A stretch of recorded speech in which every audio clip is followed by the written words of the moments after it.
Assalamualaikum warahmatullahi wabarakatuh. Nama saya Siti Nur Esah Solin 0307 193139. Baiklah, di sini saya akan menjelaskan pengertian dari aplikasi. Pengertian aplikasi adalah sebuah perangkat lunak atau program yang diciptakan dan dikembangkan untuk melakukan tugas-tugas tertentu pada perangkat komputer, laptop, ataupun smartphone.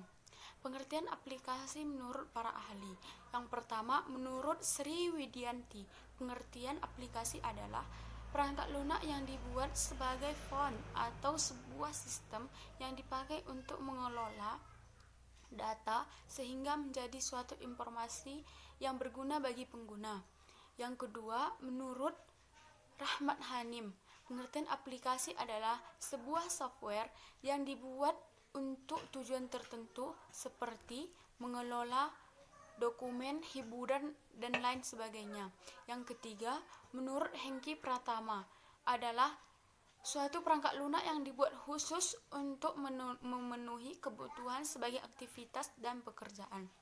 Adapun pengertian dari aplikasi adalah perangkat lunak yang diciptakan dan dikembangkan untuk tujuan tertentu pada perangkat komputer, laptop, dan smartphone. Terima kasih, sampai di sini penjelasan saya. Selanjutnya akan ditambahkan oleh teman saya Anggita Sakinah. Yang keempat, untuk media pertemanan atau komunikasi. Aplikasi juga mampu mendekatkan jarak di antara kita. Contohnya seperti Line, WhatsApp, Instagram, Telegram, Twitter, atau lain sebagainya. Dengan adanya aplikasi-aplikasi ini, kita bahkan bisa berkomunikasi dengan orang yang letaknya jauh dari kita. Kita juga tidak perlu bingung mencari tahu kabar tentangnya. Yang kelima, mempermudah kehidupan. Misalnya, aplikasi yang bisa membantu kita melihat peta, memesan makanan, memesan tiket, memesan hotel, atau lain sebagainya. Segala hal seorang kini berada dalam genggaman kita dan kita tidak perlu repot-repot keluar dari rumah. Hanya dengan menggunakan ponsel saja, kita bisa melakukan apapun yang kita mau. Assalamualaikum warahmatullahi wabarakatuh. Saya Anggita Sakinah. Di sini saya akan memaparkan isi makalah kami, yaitu fungsi aplikasi.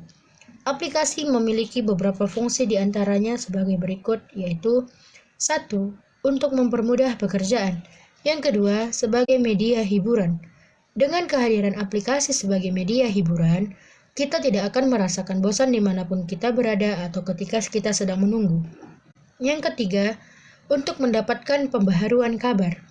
Melalui aplikasi, kita juga bisa mendapatkan kabar-kabar terkini, apa saja. Misalnya, aplikasi baca berita atau podcast. Dengan mengunduh aplikasi-aplikasi ini, kita tidak akan mengalami ketertinggalan. Kita juga bisa menyalakan notifikasi di handphone kita supaya kita dapat mengupdate perkembangan berita dimanapun kita berada. Yang keempat, Assalamualaikum warahmatullahi wabarakatuh. Nama saya Dara Mayangsari, NIM 0307192056. Di sini saya akan menjelaskan bagian C dan bagian D. Bagian C dampak aplikasi dan yang bagian D sejarah perkembangan aplikasi. Dampak aplikasi. Selain memiliki kegunaan, aplikasi juga memiliki dampak yang buruk untuk diri kita. Yang pertama, mengumpulkan data pribadi. Yang kedua, membawa virus. Yang ketiga, membuat kita menjadi ketagihan. Dan yang keempat, dapat merusak mata. Yang pertama, mengumpulkan data pribadi. Kata scamming di dalam sebuah aplikasi memiliki makna penipuan. Bisa berawal dari data pribadi yang disalahgunakan, dan aplikasi tersebut dapat menjadi suatu bencana bagi diri kita. Maka dari itu, apabila kita ingin mengunduh suatu aplikasi, alangkah baiknya kita perhatikan benar-benar izin dari suatu aplikasi tersebut. Yang kedua, membawa virus. Ada banyak aplikasi yang membawa virus. Virus dapat berbahaya bagi ponsel ataupun komputer kita dan bisa merusak ataupun dapat menghilangkan file-file penting yang ada di dalamnya. Untuk menanggulangi virus, maka gunakan antivirus yang dapat memproteksi ponsel ataupun komputer dengan baik.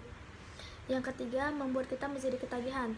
Aplikasi dapat membuat seseorang menjadi ketagihan. Contohnya aplikasi sosial media dan aplikasi game. Kenapa? Aplikasi memberikan beragam hal yang ajaib yang tidak bisa dilakukan oleh manusia, seperti misalnya berhubungan dengan orang lain dan memberikan pengalaman-pengalaman game seru kepada teman online. Namun, ketagihan memang tidak bisa dikontrol oleh diri sendiri. Jika kita tidak ingin ketagihan, maka batasi penggunaan aplikasi tersebut. Yang keempat, dapat merusak mata. Grafis-grafis yang ada pada aplikasi dapat merusak mata apabila dilihat dalam intensitas berlebihan. Contohnya seperti mata minus. Untuk itu, pastikan layar ponsel atau layar komputer tidak dinyalakan terlalu terang. Dan Assalamualaikum warahmatullahi wabarakatuh. Saya Miriam Rujani. Di sini saya akan menjelaskan tentang jenis-jenis aplikasi komputer. Di dalam komputer, aplikasi diberikan menjadi beberapa jenis. Yang pertama itu ada aplikasi pengolah kata. Aplikasi pengolah kata beridentik dengan Microsoft Word. Namun, seiring berkembangnya waktu, semakin banyak aplikasi pengolah data seperti Evernote dan Notes. Jenis yang kedua itu ada aplikasi pengolah angka. Aplikasi ini juga dapat digunakan untuk mengolah angka, seperti Microsoft Excel, kalkulator, dan aplikasi yang lain. Yang ketiga, jenis aplikasi komputer yaitu aplikasi pengolah data. Aplikasi pengolah data merupakan jenis aplikasi seperti Microsoft Access yang berguna untuk mengolah data menjadi sebuah kesimpulan atau analisis yang lengkap. Aplikasi pengolah grafis bertujuan untuk mengolah gambar atau grafis. Aplikasi pengolah grafis yaitu Photoshop, Corel Draw, dan sebagainya. Aplikasi pendidikan lainnya yaitu aplikasi pendidikan yang dapat membantu dalam proses belajar dan mengajar. Yang kedua, aplikasi grafis, aplikasi yang berhubungan dengan gambar. Aplikasi hiburan yaitu aplikasi yang membuat pengguna teknologi merasa gembira, dan seperti aplikasi karaoke dan sebagainya. Yang keempat, aplikasi media sosial. Itu adalah aplikasi yang sering kita gunakan seperti WhatsApp dan Instagram, YouTube, dan lain sebagainya. Yang kedua, saya akan menjelaskan tentang pengertian software. Software adalah suatu data yang diprogram, diformat, dan disimpan secara digital, tidak memiliki bentuk fisik, namun dapat dioperasikan oleh penggunanya melalui komputer. Menurut pengertian ahli Roger S. Persman tahun 2002, pengertian perangkat lunak atau software merupakan suatu perintah program yang terdapat pada sebuah komputer. Pembuatan software sendiri memerlukan bahasa pemrograman yang ditulis oleh seorang pemrogram. Lalu selanjutnya akan kompilasi dengan aplikasi compiler, sehingga menjadi kode yang dapat dikenali oleh mesin hardware atau perangkat keras komputer atau PC lainnya. Perangkat lunak seperti Windows atau Linux bisa dibilang sebagai nyawa dari komputer. Dibilang tanpa menginstal sistem operasi tersebut, maka komputer tidak dapat dijalankan. Baik, itu saja yang bisa saya sampaikan. Selanjutnya akan dilanjutkan dengan teman-teman saya. Terima kasih. Assalamualaikum warahmatullahi wabarakatuh. Baik, assalamualaikum warahmatullahi wabarakatuh. Nama saya Barika Barisaragi, NIM 03071924. Saya akan menjelaskan bagian G, yaitu fungsi utama software pada sebuah sistem operasi. Ada beberapa fungsi utama software pada sebuah sistem operasi, yaitu yang pertama, menyediakan fungsi dasar untuk kebutuhan komputer sehingga dapat dioperasikan. Misalnya, ketersediaan sistem operasi dan sistem pendukung pada komputer. Yang kedua, mengatur setiap hardware atau perangkat keras yang ada pada komputer, sehingga bisa bekerja secara simultan. Yang ketiga, sebagai penghubung antara sebuah software lainnya dengan hardware yang ada pada komputer. Yang keempat, software berfungsi sebagai penerjemah suatu perintah software lain ke dalam bahasa mesin, sehingga dapat dimengerti dan diterima oleh hardware. Yang kelima, fungsi software digunakan untuk mengidentifikasi suatu program komputer. Itu saja. Terima kasih. Oke, baik, di sini saya akan menjelaskan tentang software berdasarkan jenis dan distribusi.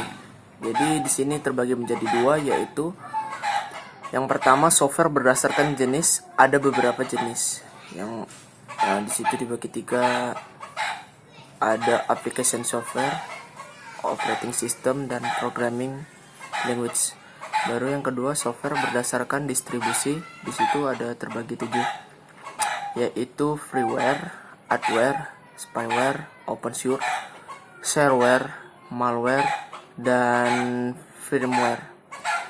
Lanjut yang I, beberapa contoh software atau perangkat lunak. Jadi di sini banyak sekali, ada 14 ya. Yang pertama itu adalah Google Chrome yang berfungsi untuk masuk ke jaringan online atau jaringan internet. Yang kedua adalah Mozilla Firefox, yaitu berfungsi untuk masuk ke jaringan online, hampir sama dengan Google Chrome. Yang ketiga, Microsoft Office Word, fungsinya untuk mengedit atau mengetik sebuah dokumen. Yang keempat, Microsoft Office PowerPoint, fungsinya untuk membuat suatu presentase, membuat video, mengedit video, dan lain-lain. Yang kelima, Microsoft Excel, fungsinya kurang lebih sama dengan Microsoft Word, hanya saja ini untuk membuat atau mengedit sebuah dokumen. Yang keenam, format Victory, yaitu berfungsi untuk mengubah format pada video, foto, atau musik dan lagu atau lagu. Yang ketujuh, VCL Media Player, berfungsi untuk memutar video atau film. Yang kedelapan, AIM MP3, berfungsi untuk memutar lagu. Yang kesembilan, Facetune Image Viewer, berfungsi untuk mengubah, mengedit, atau memotong gambar. Yang ke-10, Razor Bin, fungsinya untuk melihat atau mengambil file yang sudah dihapus. Yang ke-11 adalah Corel Draw, fungsinya untuk membuat atau mengedit dan membuat gambar. Yang ke-12, Photoshop, fungsinya untuk mengedit foto atau gambar. Yang ke-13, Opera Mini, fungsinya untuk masuk ke jaringan online atau jaringan internet. Yang ke-14 adalah CCleaner, atau fungsinya itu untuk membersihkan atau menghapus data yang tidak perlu. Demikianlah penjelasan dari saya. Assalamualaikum warahmatullahi wabarakatuh.